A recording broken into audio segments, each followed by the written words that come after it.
episode of my video series on software engineering. Especially this series is on requirements engineering and management based on my book published by Springer, Requirements Engineering and Management for Software Development Projects. As usual, we begin with a prayer from Rigveda. Come together, let us continue together, let us strive together, let us shine together, let us bear no ill will, let us. In this episode, I am discussing the roles and responsibilities in requirements engineering and management. Now, as in any other human endeavor, to achieve the objective of handling the activity of requirements engineering and management efficiently and effectively, we need to define the roles and responsibilities of all the agencies involved in the activity. Every agency has to succeed. Success has many fathers and failure is an orphan. So many people have to come together to make something success. But to fail it, any one agency is adequate. Once defined, the concerned individuals ought to be trained to perform their roles in the letter and the spirit of the definition. The role that is defined for them, they have to implement that role as defined by the letters and also in the spirit, because everything cannot be documented. Everything cannot be defined. There is always some vagueness in every definition. We also should have checks and balances built into the system to ensure that the defined process is implemented effectively in the organization. Checks and balances are the brakes of an automobile that check the engine from committing an accident and damaging the vehicle itself. So checks and balances are important. Later we will see all these things. And all these processes, these definitions, the roles, and the checks and balances, everything must be periodically improved because entropy sets in given time. Now, the agencies that are responsible for ensuring effective functioning of any department or function in the organization are basically two: the organization and the individuals carrying out the function. The organization also is defined or represented by personalities and individuals. You will see everything. Now, the role of the organization, the role has the responsibility to put in place a framework, an organizational framework within which the individuals can operate efficiently, effectively, and achieve the results leading to success of the organization. It is also called as the facilitation. It provides facilities for the organization, and these facilities include funding, space, furniture, tools and techniques, all those space for working, all these come under the framework and the facilitation. Now, organization facilitates and the individuals perform. Now, the organization facilities, what are they? Organization itself, staff to perform the functions, process to lead the organization in a professional manner, not in a person-based manner. A process takes away person dependency in the organization, and quality assurance, that the checks and balances, training to ensure that people are always kept on the leading edge of the practice, process or technology, and then recognition and rewards. Recognition and rewards motivate the persons to higher levels of performance. These recognition and rewards need not only be positive always, they can be negative also. Negative rewards also have to be given periodically or whenever the situation demands, to ensure that people are kept on the edge of their seats to perform. Now, what is an organization? Organization is the arrangement of various departments or the slots in the department or the positions in the department, within the department or the organization. Each department or each function or each slot must have a clear role and a set of deliverables with concomitant authority to accomplish results. Not only the responsibility must have concomitant authority.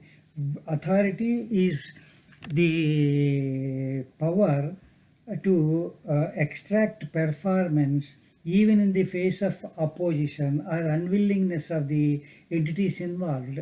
That authority must be there. Responsibility, accountability for the results. Three things. A person must have authority to perform, and the deliverables what the person has to deliver, and the accountability for not delivering proper results or delivering high results. And the accountability, another function of accountability is rewards and recognition. So all these must be there for every role or every slot or every department. Then the organization must recognize the importance of the activity of requirements engineering and management and provide a place for it in the organization. Now, project is the organization. Within the project, are we providing for specialists for the activity of requirements engineering, or are we not? Until recently, requirements engineering has not been recognized as a specialty. It was the software engineer who was supposed to do the systems analysis and design, do functional decomposition, whatever, and produce the code. Now, slowly, the specialization is coming into the field of software development also. Now, business analysts are recognized as a special entity and specialized function, and then they are being recognized. So requirements engineering must have a place within the organization, within the project, within the organization itself. Even the organization recognizes, it provides for training, it provides for tools and techniques, and various other things. Now, while I do not advocate a separate department for the activity of requirements engineering and management, I do advocate a support group for this activity separate from the project. We may include a business analyst in the project and provide temporary assistance to him from drawing from other projects. I would suggest there should be a center of excellence for the organization, within the organization for software development activity, and within that there should be a couple of people, a couple of roles for enhancing the effectiveness of the requirements engineering function. Some kind of support group. When the project people have doubts, there should be an agency to whom they can approach and then clarify their doubts or call them to troubleshoot a specific nagging issue. And lastly, the organization also should have a knowledge repository with past experiences, latest discoveries in the field, latest developments in the field. All these things, if they are there at one place, the people performing the activity can draw upon the knowledge to perform their role effectively. Now the staff form an important part of any function, and the type of staff needed depends on the type and nature of the project. If we are going for a COTS product implementation, or a fresh development, or a part life cycle project, or a testing project, it depends on the project to have the specialization of the people. And to deliver effective results, the organization needs to have competent staff. The staff must be competent. They must have qualification for it. They must have been trained for it, and they must have been on the job experienced, guided.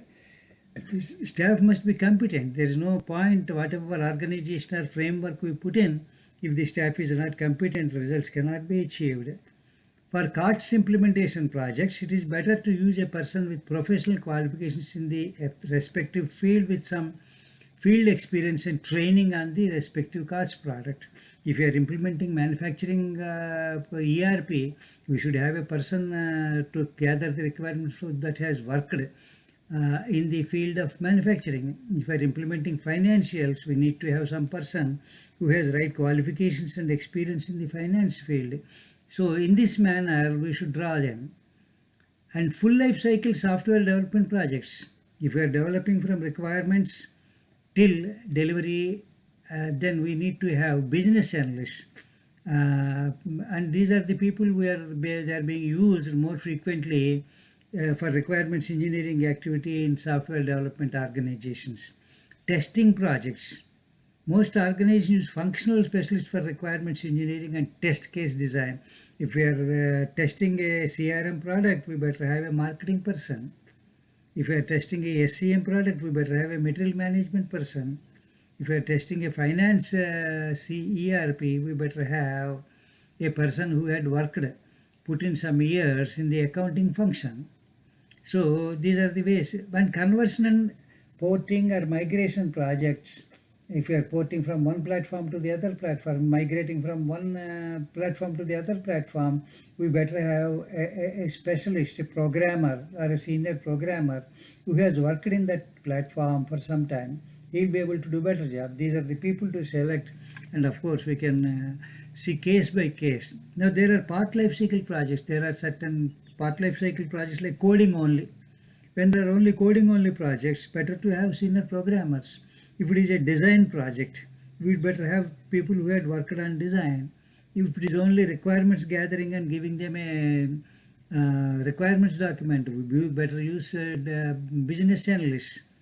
And if our project is real-time software, machine control, then we better have an engineer, a technical person who has handled the hardware and he knows how to do that.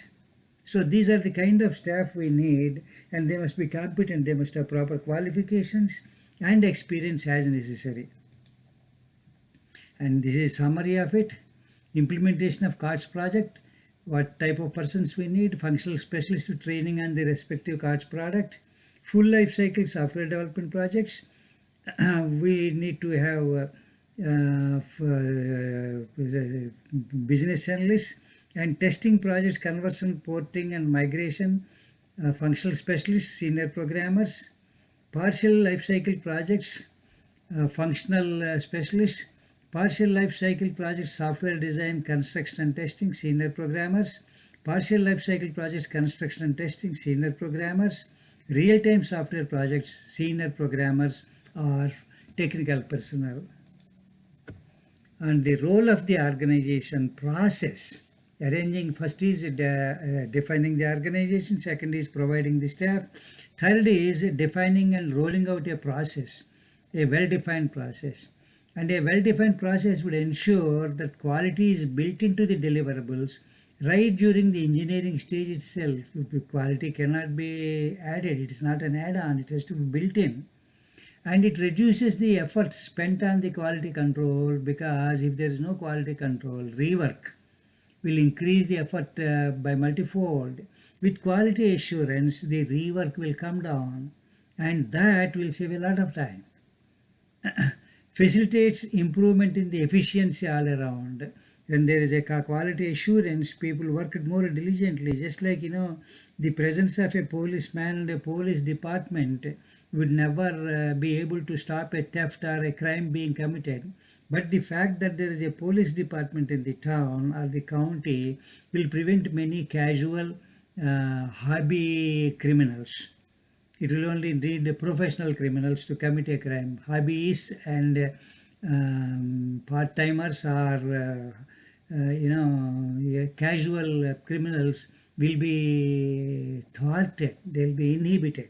So that there is a quality control activity will alert the people performing the activity that work is subject to inspection or testing will be more careful, so that way productivity improves. Quality control is necessary, and all these have to be built into the process, and then the process so well defined must be periodically or based on a trigger must be continuously improved. Continuously mean, I don't mean every day, but once in 3 months or 6 months, whatever the organization thinks. best for its own situation. Organizations need to ensure that a well-defined process is developed, implemented, and continuously improved for this activity along with other revenue earning activities of the organization. Managements and senior managers tend to look down on non-revenue earning activities because they get personal credit for improving the revenue or reducing the costs. Nobody would get praised or given a pat on the back for improving the efficiency, because measuring efficiency itself is very, very, very difficult. And quality assurance is another responsibility of the organization. Quality assurance. Quality assurance includes two sets of activities. One is defect prevention and the other is defect detection. Defect prevention is much more cost effective than finding a defect and correcting it. Now, the defect prevention itself increases productivity and reduces cost because the presence of quality assurance itself alerts people performing the activity to be more diligent the first time. When there is no quality assurance, people tend to be lax. This has been proved over time and again. And just like the police department, the existence of a police department will never be able to prevent every crime that is being committed, but it prevents hobbies and casual criminals from performing. So only the professionals do that, and in quality assurance parlance, only the genuine defect, that is caused by oversight, caused by inadequate training or a bad tool, only will be there. Those defects can be eliminated by defect detection. So defect prevention is ensured using the defined organizational process. Defect prevention, there are standards and guidelines, training. These are the activities that prevent defects. And quality control needs to be performed at the project level, while defect prevention is organizational framework and defect detection is project responsibility. Now it is the organization's responsibility to establish a robust quality assurance department. I advocate passionately the existence of setting up of a separate specialist quality assurance department in every software development organization. I know that it is rather the exception than the rule, but I would advocate that, and it goes a long way in reducing the costs of the organization in the short run. Short run means in about a year, 2 years, it will pay back to you if it is properly implemented. And also ensure that rigorous quality control is carried out on all the deliverables.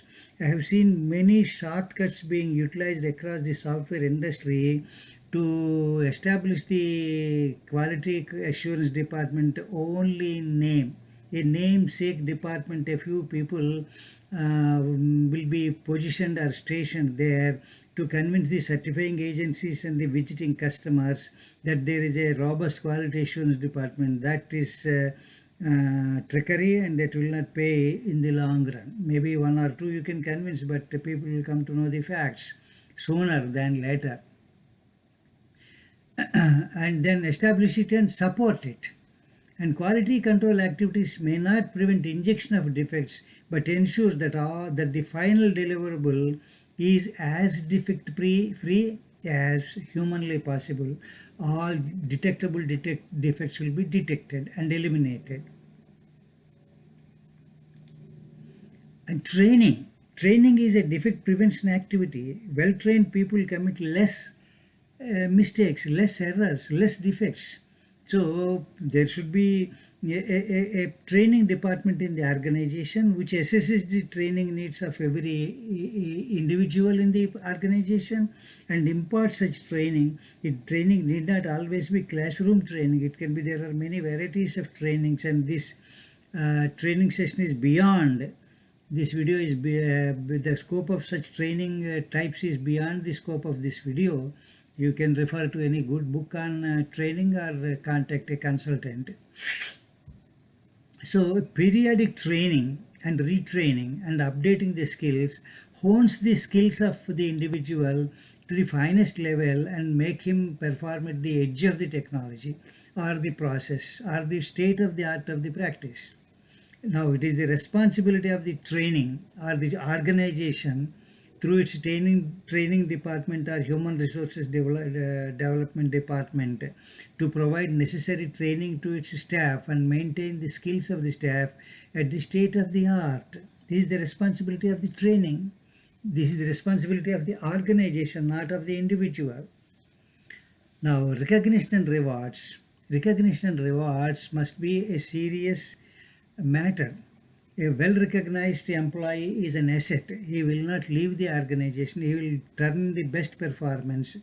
Now it has been, the research has established unequivocally that rewards and recognition go a long way in motivating the employees and keeping the morale of the organization at the very top. And the resources will be contributing to the full potential, to their full potential to the organization. The organization needs to institute a system of recognition and rewards to the individuals performing the requirements engineering activity, also along with other revenue earning activities. The system must be transparent and every individual should be able to know why the reward is given to a specific individual, and they must be able to accept that because of the quantitative objective data that is presented. And it should not be hush matter and discussed behind closed doors, and because of biases and the prejudices rewards are given, they come out and they are counterproductive. They better not give rewards than give rewards with biases and prejudices. Then that the system must be instituted and it must be transparent. The organization needs to diligently implement the rewards and the awards periodically in a regular manner. If there is no predictability, nobody will work for it. If they know every January, the beginning of the new financial year, we give the rewards, they will work for it. They compute their own performance and they remove any heartburn and they prevent heartburn. And the organization needs to ensure that the same persons do not receive the award at every iteration. I have seen many incidents wherein the same person goes up to the stage and receives the award every time the award is given. If the same person qualifies for the same reward, better promote him. Let others also win. The others will be totally demotivated if the same person receives the reward in a second iteration. Eliminate him, promote him, give him better assignment, change his work. But if you give the same thing to same person, all others will be demotivated. That reward acts as a demotivator rather than as a motivator. And all these activities, putting in place all these systems and departments and the functions is the framework and the environment the organization has the onus to create so that individuals can perform at their peak level. Now let us look at the role of the individuals. Now who are the individuals that are there in requirements engineering and management function? Business or systems analysts, quality control people, project manager, process definition and improvement group, senior management. Senior management represents the management. They are the people responsible for setting up the framework and environment.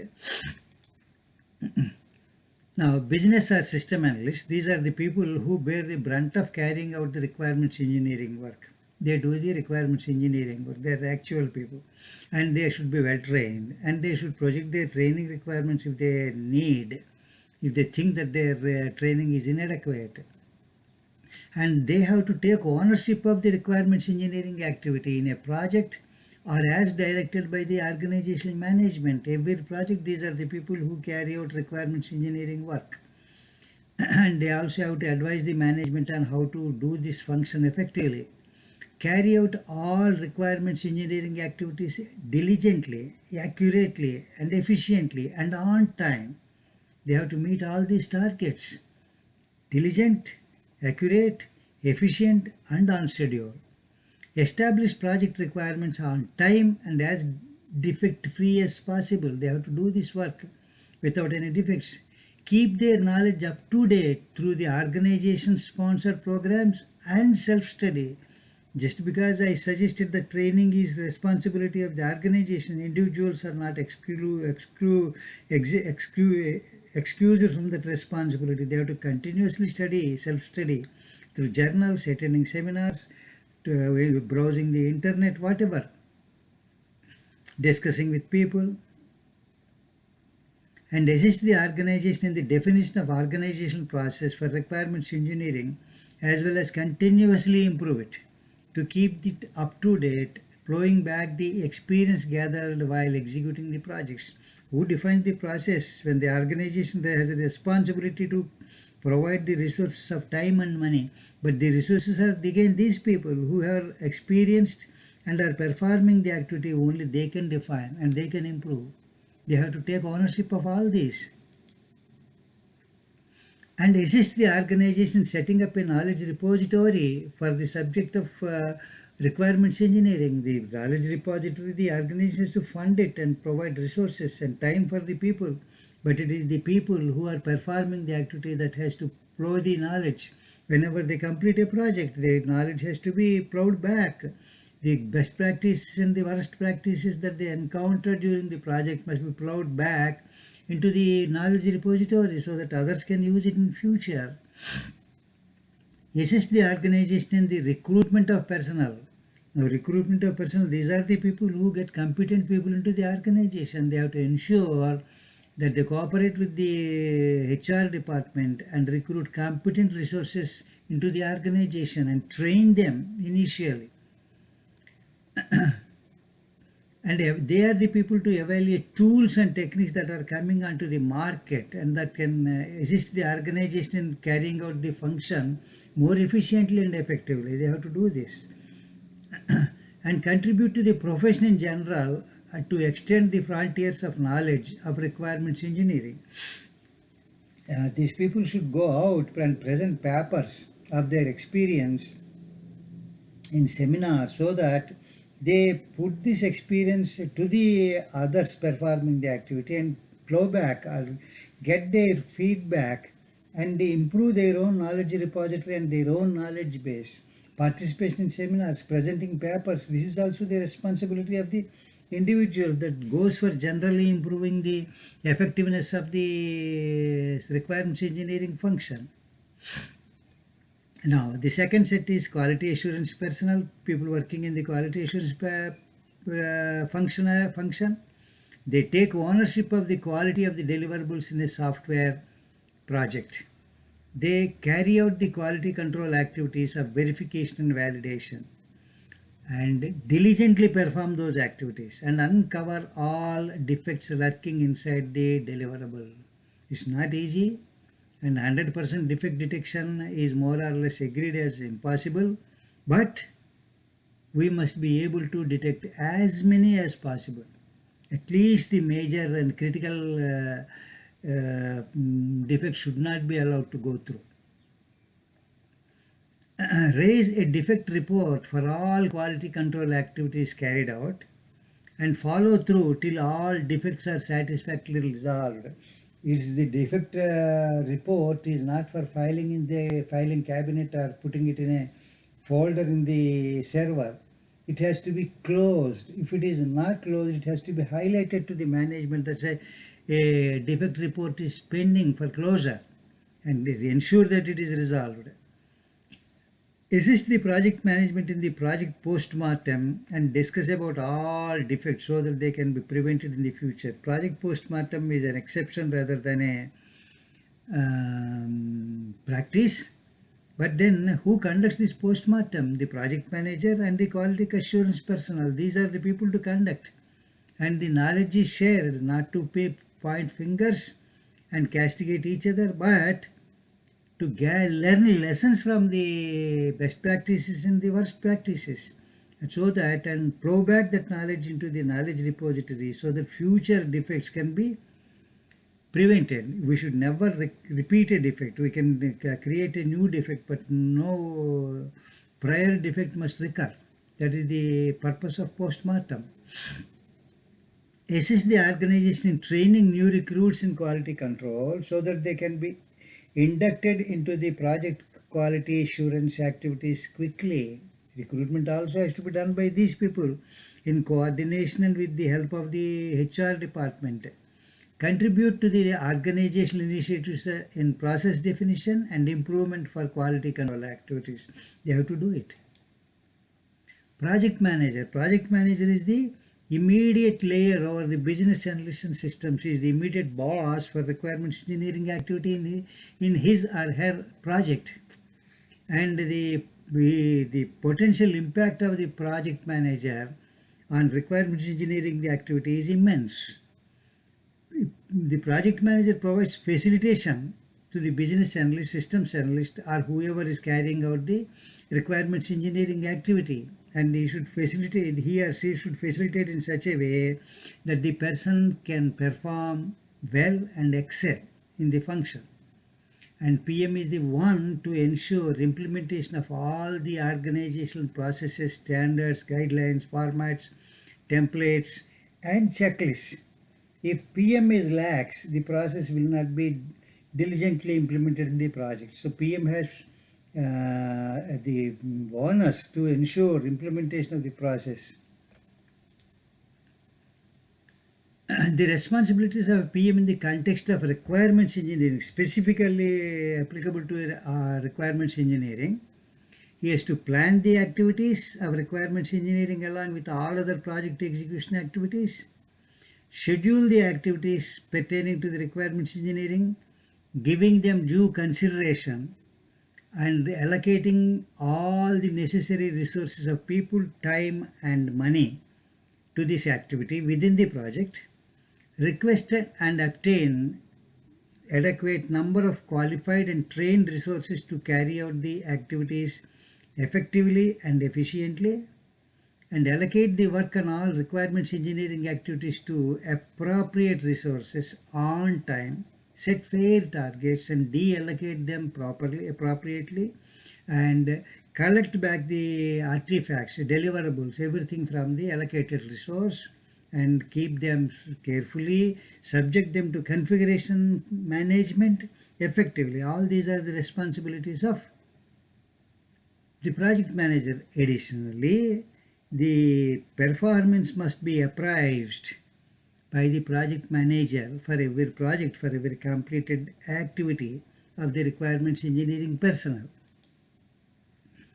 And the personnel manager, he or she has to assist the organization in the recognition of performance and giving rewards to deserving resources without any prejudice or bias. The PM has the responsibility to collect objective data, subject it to analysis, bring out the top performance, not just with the quantity but also with the quality. Quality can be measured by defect injection rate and defect delivery rate, and then recommend the right resource with the objective data so that no controversy can crop up on the declared result or declared award, and take all necessary actions to motivate the resources and keep the team morale at the highest possible level. Nobody else can keep this morale of the team at higher level than the project manager. Project manager is especially and personally responsible to ensure motivation and morale of the resources,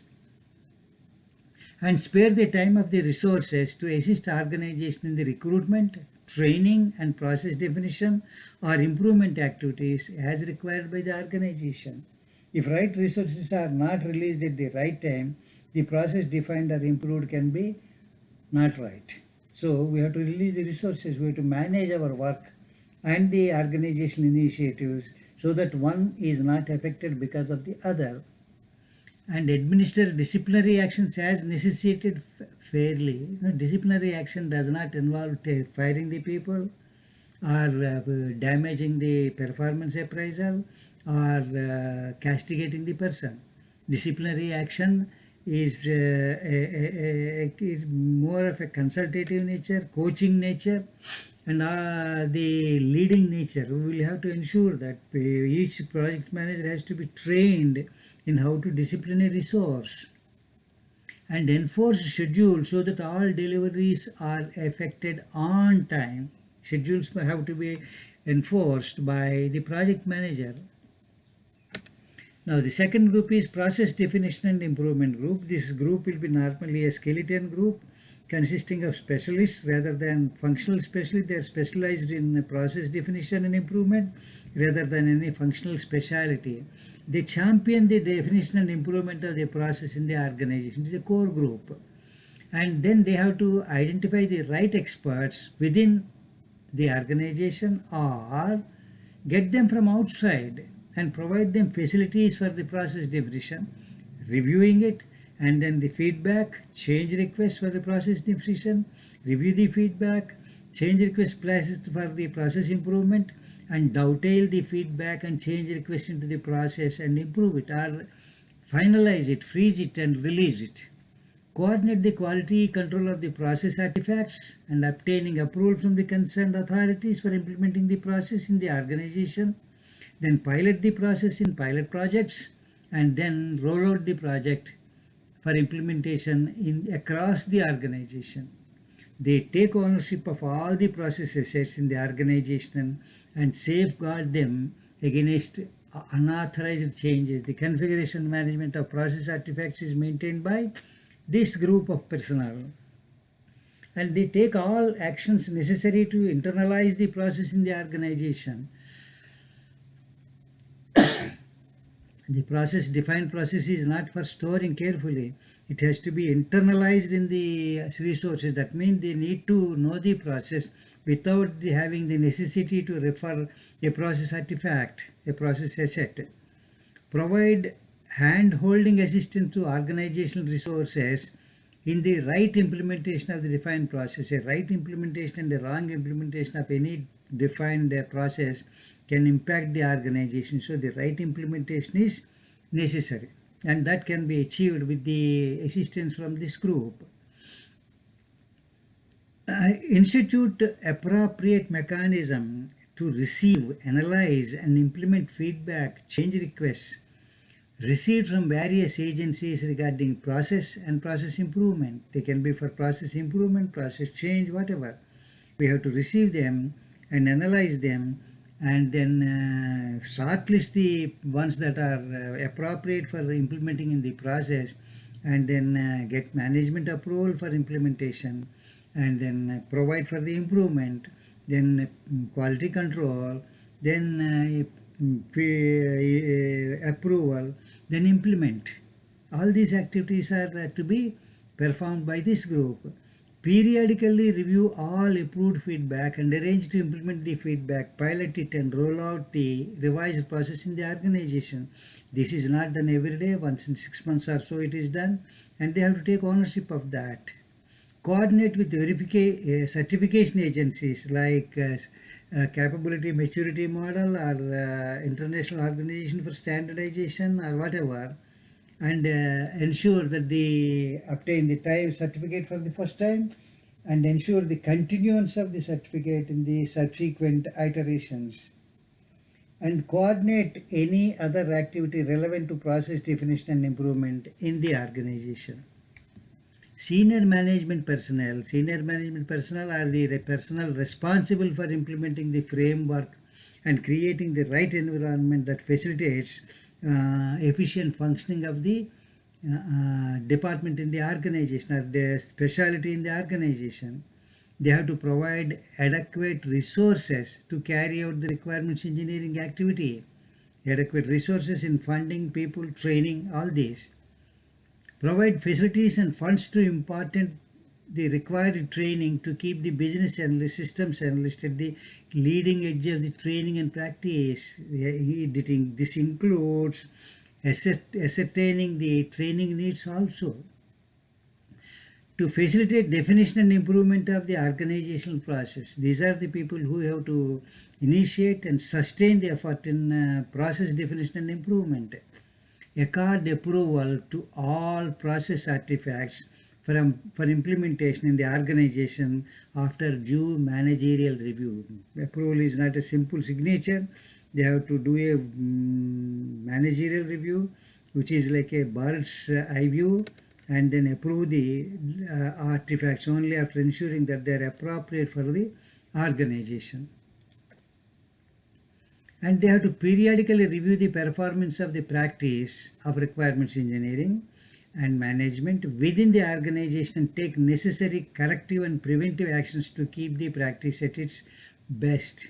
Anything that is not cared for, entropy will set in and become inefficient over a period of time. So management is the one which can trigger investigative audits to ensure that it is being carried out properly, or whatever method that they select to ensure that the practice is being carried out efficiently.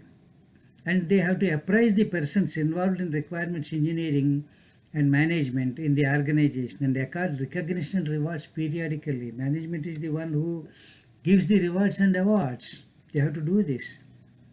Enforce discipline on the resources whenever it becomes necessary to eliminate dead wood and keep the team motivated. Do what you may, the organization keep on sprouting dead wood and this has to be removed. Otherwise they will kill the other active wood. So this is again senior management responsibility, how to do this without impacting the organization. And they have to take necessary actions to motivate the resources and keep the organizational morale very high in general, and the resources involved with requirements engineering activity in particular. The requirements engineering activity people do not get visibility. The coder who fixes the bugs and the quality assurance person who discovers the bug, they get visibility. Requirements engineering activities personnel do not get the visibility. They get the visibility when the fight comes that this has not been required and the customer says we have wanted it only for fighting case. They will not get normal positive visibility. So the management has to take the onus of giving visibility and recognition to requirements engineering personnel. And they have to take all actions necessary to ensure that the practice of requirements engineering is carried out efficiently and effectively in the organization. And in fact, all the responsibilities specified earlier in the section on role of the organization are the responsibility of the senior management. Senior management and the organization are inseparable. They are the other name for the same function. So friends, thank you very much. That is all. I conclude my talk or discussion on requirements engineering and management as related to roles and responsibilities. We will meet again with another video on this subject in the next video. Until then, have a great day and think of subscribing to my channel. Thank you all very much.